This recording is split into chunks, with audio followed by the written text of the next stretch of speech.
أتأمرون الناس بالبر وتنسون أنفسكم وأنتم تتلون الكتاب أفلا تعقلون واستعينوا بالصبر والصلاة وإنها لكبيرة إلا على الخاشعين الذين يظنون أنهم ملاقو ربهم وأنهم إليه راجعون يا بني إسرائيل اذكروا نعمتي التي أنعمت عليكم وأني فضلتكم على العالمين واتقوا يوما لا تجزي نفس عن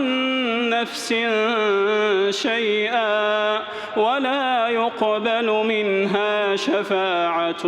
ولا يؤخذ منها عدل ولا هم ينصرون.